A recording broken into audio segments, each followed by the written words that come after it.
Sino ho dito, tatanungin ko kayo, mahilig ho kayo kumanta? Taas ang kamay na mahilig kumanta. Ako, isa, dalawa, tatlo, apa. Bilang na bilang. Nahihiya naman kayo. Hindi ko naman kayo papakantahin dito eh. Wala naman po audition sa church ngayon. Anyway, alam niyo ho ba na ang Pilipinas ang karaoke capital of the world? Pag sinearch niyo ho yan, although ang karaoke ay nag-originate sa Japan, ang Pilipinas po ang kinikilala, pag sinearch nyo, na karaoke or videoke capital of the world. Bakit kaya? Kasi ho, ang Pilipino, mahilig ho kumanta. Hindi lang ho mahilig kumanta ang Pilipino, magaling kumanta. Agree ho ba kayo? Magagaling kumanta ang Pilipino. Tanyag sa ibang bansa ang mga Pilipino sa galing kumanta. Magaling kumanta. At kaya po tayo naging karaoke capital or videoke capital of the world kasi rin yung pagkanta ay nakaugat na sa ating kultura. Lumalaki po tayo, alam natin yan. Alam niyo ho, sa atin, sa relasyon, may harana. May harana pa ba ngayon? Wala na. Pag magkagustuhan, tara na eh. Wala nang harana eh. Di ba? Pag gusto mo ko, tara na. Tayo na. Di ba? Dati hinaharana pa, kinakantahan. At kapag hindi lang sa relasyon, sa selebrasyon, nandun po ang kantahan. Laging may kantahan. Minsan nga gusto mo na nga magpahinga. Gusto mong pumunta sa isang resort na payapa, nature. Pero magtataka ka sa Pilipinas, nature na, makakakita ka ng videoke machine. Guguluhin ang kapayapaan ng paligid. May magkakantahan doon. Di ba?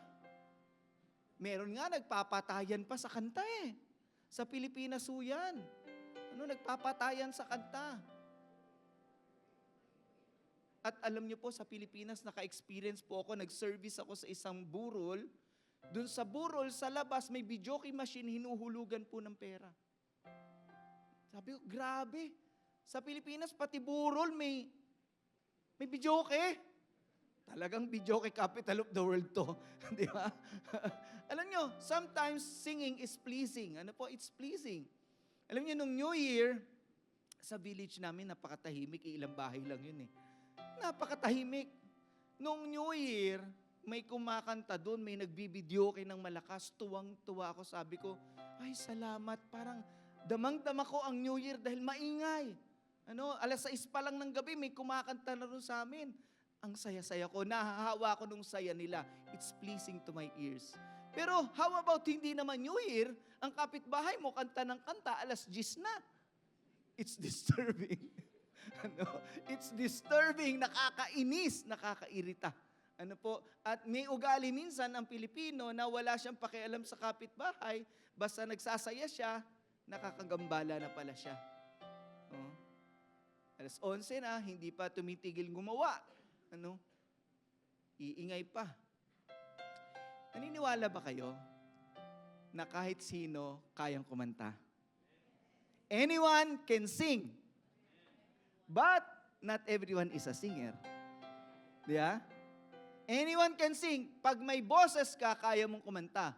Lahat tayo may boses, di ba? Kaya mong kumanta. Pero hindi lahat singer. Kaya dapat, yung tatayo dito, singer. Kasi ang singer, nasa tono. Yung singer, ang sarap pakinggan. Pero yung kaya lang kumanta, walang guarantee. Baka pagkanta niyan, sumakit ang ulo mo. Di ba? Di ba? Baka pag kumanta yan, ang layo ng tono. Anyone can sing. All of us, if you have a voice, you can sing, but not everyone is a singer. So, saan ka dito sa dalawa kapatid? Singer ka ba? Kung singer ka, dito ka. Dito, wala kang karapatang wala ka sa tono. Dahil una, nag-practice ka pa. Di ba? At singer ka. Di ba? Anyone can sing, but not everyone is a singer. So, you can sing. Yun ang basic. You can sing. Now, paano mo gagamitin yung kakayanan mong kumanta? Paano mo gagamitin yan? Yung iba, ginagamit yan. Una, binanggit ko na kanina para makairita lang. Para makairita. Nakakairita talaga. May ganun eh. O, magmayabang. I-brag yung, kaya pala nagbibideo okay ko, kaya pala kumakanta. Para marinig nyo, magaling ako kumanta. Di ba? May ganun eh. Para marinig nyo, galing ko kumanta. O, gagamitin mo to in praising. And this is the best way to use our ability to sing. Hindi ka ba nagtataka, kaya mong kumanta? Kahit wala sa tono? Kasi yung pagkanta mo, ay gagamitin mo para purihin ang Panginoon. Today, the message is, sing unto the Lord. Sino dito handang umawit sa Panginoon? Ano ho? Kaya mong kumanta. At let me just show you the verse. Sabi po sa Colossians chapter 3 verse 16, the word of Christ must live in you richly. Teach and warn each other with all wisdom by singing psalms, hymns, and spiritual songs. There are songs that are spiritual when it refers to the Lord. Ano po? Sing to God with gratitude in your hearts. So, ang pag-awit pala sa Diyos ay paraan ng pagsamba sa Diyos. Ano ho? Pagpupuri sa Diyos. Kaya alam niyo ho, ang Biblia, pinapahalagahan no ang pagkanta. Kaya nagtalaga po ang Biblia ng isang aklat, kung tawagin ay awit, mga awit or psalms. No? Kasi mahalaga ang pag-awit, mahalaga ang kanta. It consists of 150 chapters. Would you imagine 150 chapters ang binigay ng Bible sa Psalms? Para maintindihan natin, mahalaga yung pagkanta mo. Yung pagkanta mo, mahalaga. Yung pagpupuri mo sa Diyos, mahalaga yan. 150, isang libro. No? 150 chapters. Just for us to know that singing is important. That you can use singing to praise your God. To praise the Lord. Now, when you sing unto the Lord, una, you worship. Pag kumakanta ka sa Diyos, you worship. Imagine nyo, napaka-basic pala, pag kaya mong kumanta, makaka-worship ka kay Lord. Diba? Kaya pala, pag nag-worship service tayo, kasama yung pagkanta. You worship. Ano po sabi dyan? Let us come to Him with thanksgiving. Let us sing psalms of praise to Him. When we're singing psalms of praise to Him, songs of praise, then we're worshiping Him. We're worshiping God. Minsan, alam niyo po, sa pagkanta, masasamba mo na siya. Pero bakit? Kakanta ka na lang, hirap na hirap ka pa. Diba? What more kung mag-o-offer ka pa ng pera sa Diyos? Kanta pa lang, hirap ka na. Paano pa yung magbibigay ka ng pera sa Diyos? Kanta pa lang. Alam niyo, saan ko nabuo tong sermon na to? Nung prayer and fasting service, hindi ako magpipreach yun. Nandun ako sa gilid, katayo ako doon. Pambira, kakanta na lang ako, hindi ko pa mabigay sa Diyos. Kakanta na lang ako, hindi ko pa mabigay. Ba't ganun? And alam niyo po, let me just walk you through. I'm not saying this because I'm better than you. No. Alam niyo po, let me just walk you through sa tumatakbo sa isip ng pastor pag nagsa-service. Minsan, nakikita mo yung mga, wala kailangan ayusin to. No? O, nire-rehearse mo yung sasabihin mo, ganyan. Minsan, nadidistract ka nun, hindi mo ma-worship si Lord. Hindi mo ma-worship. At alam niyo po, sino dito gusto niyo maranasan ang presensya ng Diyos? Maa-attract ang presensya ng Diyos sa iyong pagsamba. The only way for you to experience God's presence is for your worship to attract the presence of God. Now, the presence of God is not attracted in our midst. Why? Kakanta ka na lang, hirap ka pa eh. Wala pa dun yung isip mo eh. Para ka lang gumagawa ng isang ritual na ginagawa mo linggo-linggo na wala na dun yung kalooban mo na para ka na lang gumagawa ng isang memorized routine. Nasusundan niyo ba ako? If we want the presence of God in our midst, then we need to worship God. And it starts with singing. Not only praying, but we sing. Kasi sinabi nga ng Diyos, kaya natin kumanta eh. Kahit wala tayo sa tono eh. Pero bakit hirap na hirap pa tayo? Eh, ano ba ang dahilan? And even the Bible tells us, why? Ano po sabi? The Lord said, these people claim to worship me. But their words are what? Ba't naging meaningless naman? Nagwo-worship nga eh. And their hearts are where? Their hearts are somewhere else. Wow, nag-worship. Yung words, meaningless. Yung hearts, somewhere else. Their religion is nothing but human rules and traditions which they have simply, what? Na-memorize mo na kasi, kapatid. Na-memorize mo na, pagpasok mo dito, saan ka uupo? Memorize mo na? Silya mo? Na-memorize mo na rin kung ano ang pattern ng worship. Na-memorize mo na rin kung kailan ka papalakpak. Na-memorize mo na eh. Nawawala na doon yung heart. Nawawala. Sinasabi ni Lord, sige, kumakanta kayo. Sige, wini-worship nyo. Pero malayo ng puso nyo eh. Kasi lagi nyo nang ginagawa, na-memorize nyo na, nagiging tradition na lang yan sa inyo. Kaya pala tayo, hindi natin ma-experience yung presence of God. Bakit? The only way for us to attract the presence of God is for us to worship God. And it starts with singing unto the Lord. Amen o ba? And when you sing, mean what you sing. Yun yung sinasabi dun eh. Kumakanta ka pero wala naman dun yung words mo, meaningless. Yung heart natin, somewhere else. We need to mean what we sing. We need to mean it. Lord, I mean it, Lord. We need to mean what we sing. At alam niyo po, naniniwala kayo na nangungusap ang kanta? Nangungusap ang kanta. Kasi may message yung kanta eh. That's why song speaks. It speaks. Nangungusap ang kanta. And to whom did it speak? When we sing songs to the Lord, it speaks to God. It speaks to God. And not only to God, even to your heart it speaks. Songs speaks to God and it even speaks to your heart.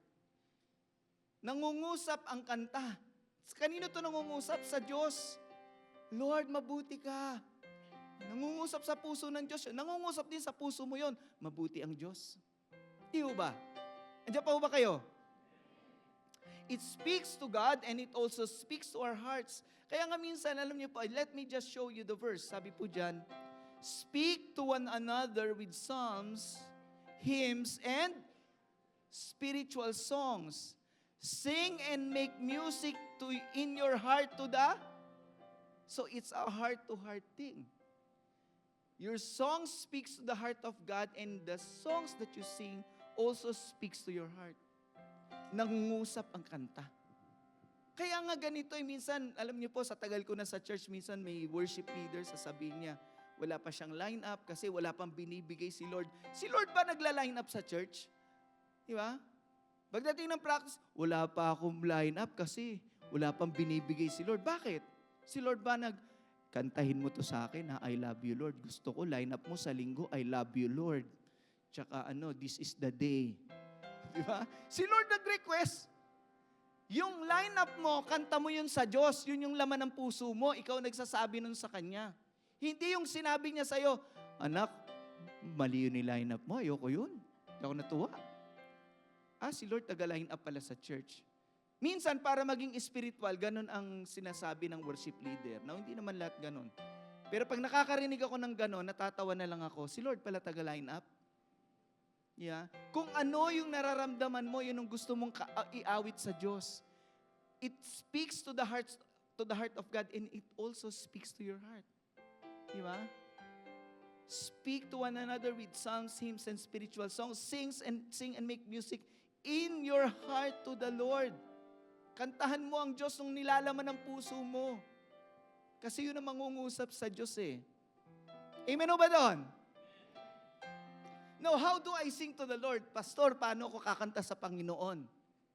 Una, diyan pa ba kayo? Una po, sing with understanding. Kumanta ka na naiintindihan mo. Kasi minsan, kanta lang tayo ng kanta, di man natin intindihan. Diba? Yung lyrics, di naman natin na, okay, yun ang lyrics eh. Kaya ako minsan, alam ba, pag nakita ko yung lyrics, hindi ko talaga ma-accept. Hindi ko kakantahin yun. I-skip ko yun. Halimbawa, may kantang yung reckless love of God. Hindi ko kaya eh, parang reckless si Lord eh. Hindi ko kaya yung ganun eh. Sabi ko lagi, palitan nyo ng perfect love of God yan. Kantahin natin ng ganon. Hindi porke nilagay yan ng composer, kakantahin natin, automatic. Hindi, baguhin natin. Hindi ko tanggap eh. Hindi ko tanggap na reckless ang pagmamahal ng Diyos eh. Kasi di ba yung reckless na aksidente? Yeah? Hindi ko tanggap eh. Palitan nyo ng perfect. Mas maganda. Mas dama ko yon. Perfect ang pag-ibig ng Diyos. Diba? Sige po, palakpakan natin ang Panginoon. Sing with understanding. Meron pa nga, naglalagay ng lyrics, I breathe you in. Kailan? Paano mo? I breathe you in, Lord, pambihira pa. Paano yun? Maintindihin natin yung lyrics. Kasi pag inintindi mo yung lyrics, mas mananamnam mo at mangungusap sa puso mo. Pero sasabi, I breathe you in. Ala, hinigop mo si Lord. Paano nangyari yun? Kasi para maging spiritual ang lahat, gusto nila ganun. Ang lalim ng kahulugan. I breathe you in. Ala, si Lord na ihininga mo, papasok ang Panginoon. Ano ba yun? Di ba? Sing with understanding. Understand the lyrics. Meditate it when you sing. Di ba? Sing regardless of the feeling. Minsan nandito ka sa church, hindi mo feel. Meron bang ganon? Punta ka church, hindi mo naman feel? Siyempre, nangyayari yun, di mo feel, pero pumupunta ka, di ba? Pero pag punta mo, kahit di mo feel, na bless ka pag uwi mo. Pero kung lagi ka na lang na dinidiktahan ng feel ko kasi, hindi ko kasi feel, mababaw yun, kapatid. Ang babaw mo naman. Di ba? Ay, hindi ko feel yung line-up. Kaya ganito lang ako. Di ba? Hindi ko feel eh. Hindi ko feel yung worship leader. Sana si brother. Di ba? Namimili ka pa. Hindi ko feel eh. Kapatid, hindi. Sing and then you'll feel. Tama po ba? Sing first and then you'll feel. Don't let feelings dictate your worship. There are times you have so many problems you don't feel like worshiping God. But worship God nevertheless. Why? It changes your feelings. Tama po ba? When you're sad, it changes your feelings. Magkakaroon ka ng hope, di ba? Sisigla ka, lalakas ka because you sang to the Lord. You know? Sing regardless of the feelings. Galit ako ngayon eh. Kumanta ka para mula galit mo. Di ba? Sing even if you think you can't. Kumanta ka kahit sa palagay mo hindi mo kaya kumanta. Di ba? Ano man dahilan ba't di natin kaya kumanta? Kasi minsan di mo kaya kumanta kasi wala ka sa tono talaga. Di ba? Hindi mo nga kaya, ikaw nga di mo makayanan yung katabi mo pa. Di ba? Mahira yun, lupit nun. Ikaw nga, di mo kaya yung katabi mo pa. Oh. Pero huwag mo na isipin yung katabi mo. Huwag mo na siya isipin. Matitiis niya yun. Di ba? Friend naman yun, di ba? Katabi mo lagi, kung di ka pamilya mo, friend mo, matitiis niya yun. Alam ko na yan. Wala sa tono yan. Yeah. Pero pakialam niya sa wala mo sa tono. Bakit? Di mo naman siya kinakantahan eh. Tama? Siya, wala ako sa tono, kakantahan kita. Torture yun. Di ba? Wag. Di ba? Hindi, kakantahan kita, wala ako sa tono. Hindi naman yun eh. Ang kinakantahan mo ang Diyos. At alam niyo ho, sige po, God listens to the heart, not the pitch. Kung ang tao, ang concern ng tao, yung tono, ang Diyos, ang concern niya yung puso. Kaya kahit wala ka sa tono, pag nasa tono ang puso mo, kapatid, natutuwa ang Diyos doon. Nalulugod ang Diyos doon. Kahit wala ka sa tono, anyone can sing. Kahit di ka singer, kantahan mo ang Diyos. Kasi tinitingnan naman niya puso mo eh. Di naman niya, ay wala sa tono, hindi ko matanggap. Tao lang ang ganun. Ang Diyos, pag nakita niya yung puso mo, wala na sa Kanya yung tono mo. Promise. Wala na sa Kanya yung tono mo. Basta nakita niya ang puso mo, sumasamba ka sa Kanya. You can't because you're out of tune. You can't because the songs are new. Ay, hindi ako makakanta. Bago na naman. Nakakainis talaga yung worship leader na yan. Siya lang nakakaintindi.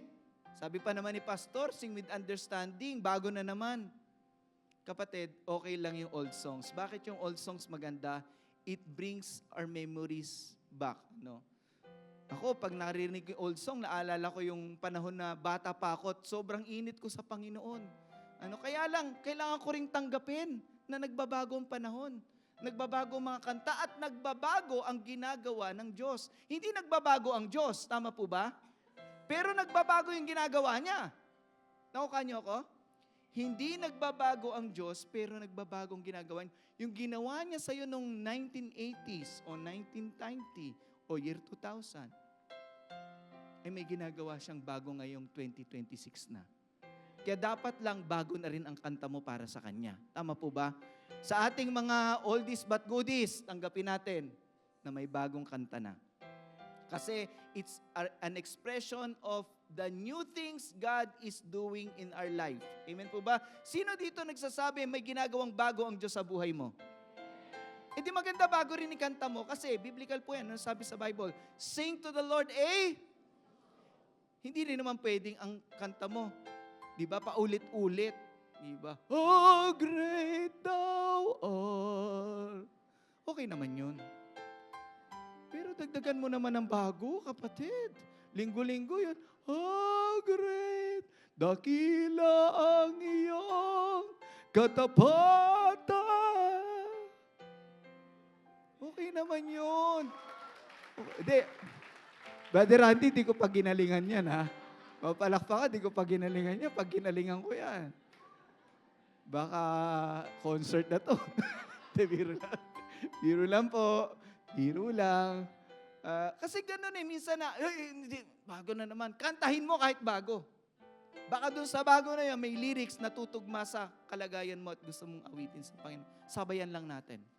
Kasi hindi mo na mapipigilan, magbabago ang panahon, magbabago ang ginagawa ng Diyos. Hindi nagbabago ang Diyos, pero may bago siyang gagawin, may bago ring kantang aawitin para sa Kanya. A new song is born out of our fresh experience of God's power. It is born out of our fresh experience of God's power. Yung fresh na naranasan mo kay Lord, yun doon nagmumula yung bagong kanta. You can't because the songs are new. Okay lang, kahit bagong kanta, sige na, kakanta ko. You can't because you're hurting. Itong pinakamabigat. Hindi ka pa kakanta sa Panginoon kasi may pain ka ngayon. May suffering ka, you're hurting. At ang hirap niya na, kasi tinan nyo, bakit ba kumakanta ang tao? Bakit ba kumakanta? Some sing because they're happy. And it's easy to sing when you're happy. Di ba yung iba nga kumakain lang, napapakanta, sarap ng pagkain. Saya-saya, sarap ng pagkain. Kakanta-kanta yun, may taong ganon. Kumakanta-kanta habang kumakain kasi ang sarap-sarap ng pagkain niya. Masaya siya. Madaling kumanta pag masaya. Pansinin niyo yung mga selebrasyon, may kantahan, masaya kasi.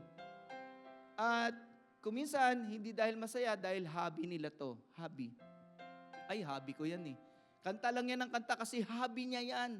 Gustong-gusto niyang gawin yan. Lagi-lagi niyang gusto yan ang kumanta, pero it's different when they're hurting. Some people will sing even when they're hurting. And you know what? I think ang mga Kristiyano lang ang gumagawa ng ganito. Kasi hindi ito madali eh. Hindi ito madali. It's not easy to sing when you're hurting. No? Because the highest praise, when you sing when you're hurting, the highest praise happens in your deepest pain. Ang pinakamataas na papuri ay nangyayari at naibibigay mo sa pinakamalalim mong pain. During that deepest pain, you're giving God the highest praise. Lord, may sakit, magpupuri ka, ang hirap nun na, namatayan, pupunta ka pa rin sa church, parang ayaw mo na pumunta ng church. Yeah? Pero pag pupunta ka, ang lalim na nun. Ang taas na nung pagpupuri mo sa Diyos nun. Bakit? Dami mong problema, magpupuri ka pa rin, pambira. Hindi na ka na nagpupuri dahil masaya ka, dahil hobby mo yun. Nagpupuri ka dahil alam mo, ang Diyos, ay karapat-dapat mong purihin, ano man ang sitwasyon mo. Diba? Even when you're hurting. And the highest praise happens in your deepest pain. Let me give you a verse. Sabi po sa Hebrews 13:15, therefore by Him, let us continually offer the sacrifice of praise to God, that is the fruit of our lips, giving thanks to His name. The sacrifice of praise to God. Minsan, it's a sacrifice to praise Him. Why? Hindi mo maisip anong dahilan eh. Bakit ko ba siya pupurihin? Huwag mong tingnan yung mga blessing na meron ka o wala sa iyo. Tumingin ka sa kung sino ang Diyos. Magagawa mong purihin siya kasi siya ang dakilang Diyos. Kaya nga sabi sa Bible, walk by faith, not by sight. And we offer that sacrifice of praise. Minsan, it's a sacrifice. But it's your highest praise. Wala kang pera. It's a sacrifice. You worship God. Even when you don't have money. It's easy to worship God when you have plenty. It's a sacrifice of praise. Another thing, dalawa lang po to, when you sing unto the Lord, you worship. When you sing unto the Lord, you win. Magtatagumpay ka. Mananalo ka. Minsan, si King Jehoshaphat at ay sasalakayin ng napakaraming bayan. Pinagkaisahan sila. And they are too overwhelming for them. And they sought God. And God told him to worship the Lord in war. And what they did, they followed the instruction and they won. Basahin po natin. When he had spoken with the people, he called those who sang to the Lord and those who praised him in holy clothing. They went out in front of the army and said, now who is in front? The one who sings to the Lord. So yung army nasa likod, ang nasa harap yung kumakanta sa Panginoon. Would you imagine lalabang ka sa gera, ang nasa harap yung mga singer? Yeah. Hanapin ang mga singer. Huwag yung nakakakanta lang ha. Baka naman ang inilagay dito yung kumakanta lang. Kasi para lahat ng kumakanta lang nawala sa tono, ilaban natin sila. Malilito ang mga kalaban. Hindi po. These are the people who serves in the temple and they are the ones singing unto the Lord. Sabi po dyan, they went out in front of the army and said, give thanks to the Lord for His loving kindness lasts forever. Ang kanta nila, sabi doon, magpasalamat tayo sa Diyos dahil ang kagandahang loob niya ay hindi magmamaliw magpakailanman. Sige po. When they began to sing, tingnan nyo, when we began to sing unto the Lord, something happens. Minsan kasi, we have been so exposed to it, parang feeling natin, normal na lang yun. But when they began to sing and praise, the Lord set traps against the men of Ammon, Moab, and Mount Seir, who had come against Judah, so they were destroyed. Nanalo sila. Paano sila nanalo? Lumaban ba yung mga army? Hindi. Umawit lang sila sa Panginoon.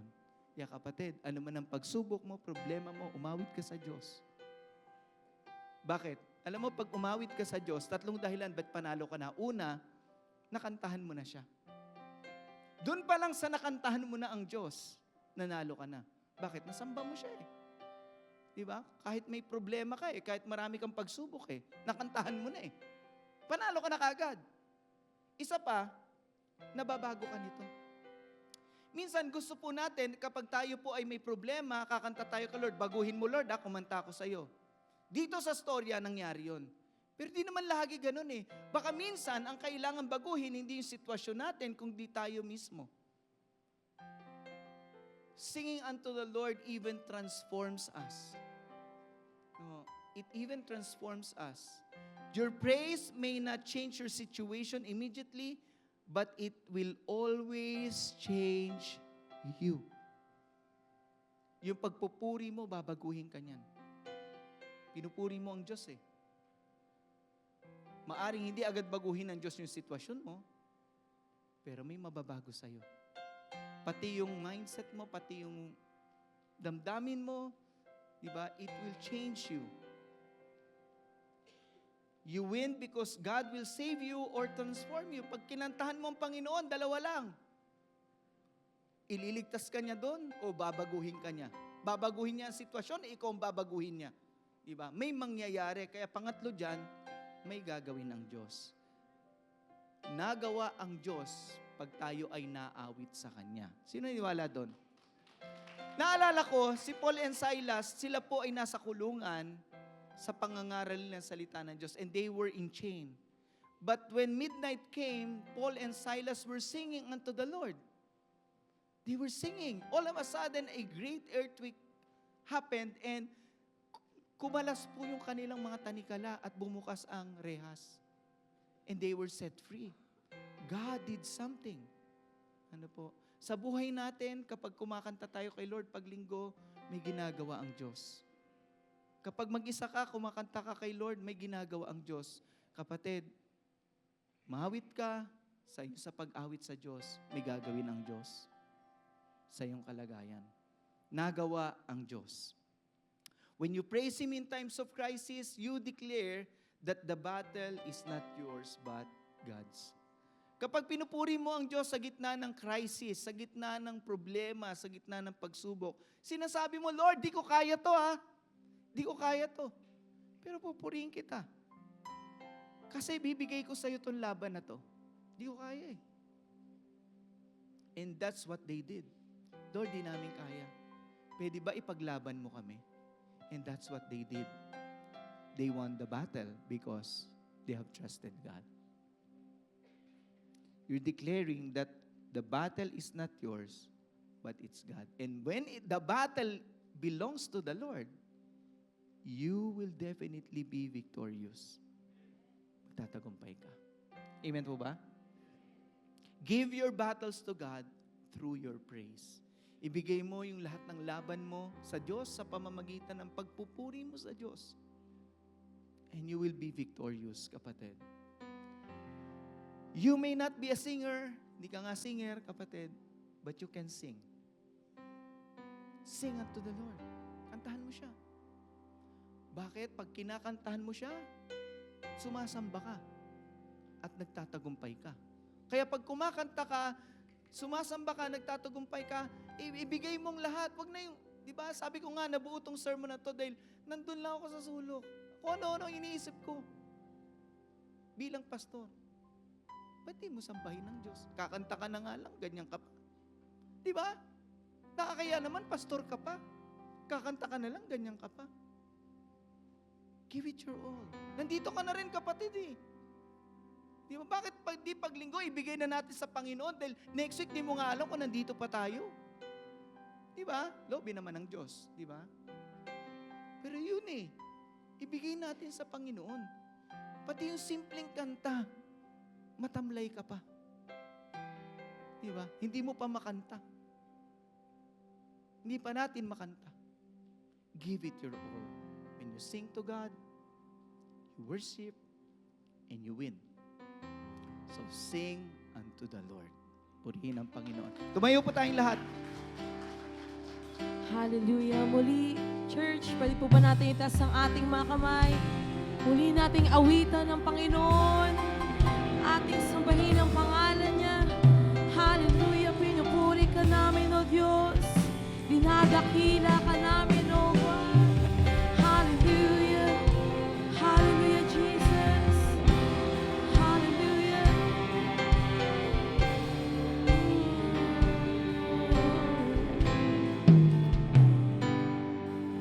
Walang hanggang katapatan sa buhay ko'y lagi mong laan.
sa'yo ang kapurihan,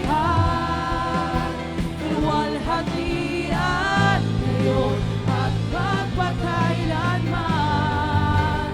Jesus, sa'yo ang karangalan, kapangyarihan ngayon at magpakailanman.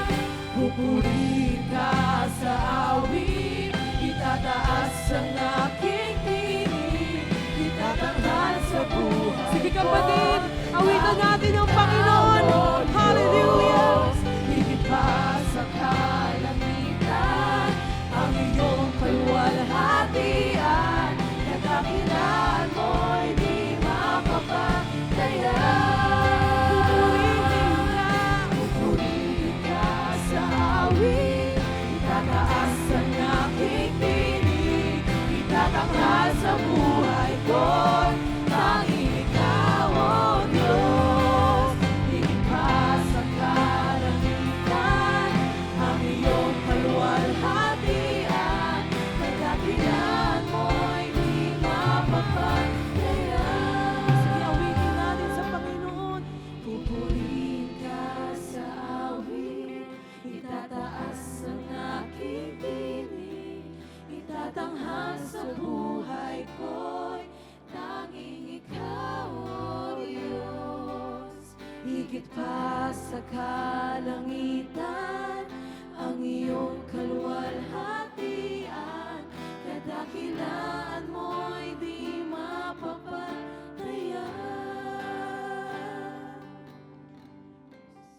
Panginoon, marami pong salamat sa itinuro mo sa amin ngayong umaga. Marami pong salamat na sa simpleng kakayanang binigay mo sa amin, pwede ka naming sambahin kung aawitan ka namin ng buong puso, Panginoon. Let this song speak to your heart, Lord. And let the message of this song speak to our hearts as well. Lord, we want to thank you, Lord God, for your presence today. And I pray, Lord, for your people. Maaring meron po dito, may mga pagsubok sila sa buhay, pinagdadaanan, kabigatan at problema. Lord, sabi po sa pinag-aralan namin, when we sing unto you, we worship you. When we sing unto you, we win. Kami nagtatagumpay, Panginoon. Lord, we entrust everything to you. As we praise you, we declare that the battle belongs to you. We declare na hindi namin kayang magtagumpay at ang aming tagumpay ay galing sa iyo, Panginoon. Lord, we just wanna thank you today. And I pronounce blessing upon your people, Lord. Salamat sa napaka-blessed na worship service na meron kami ngayong umaga.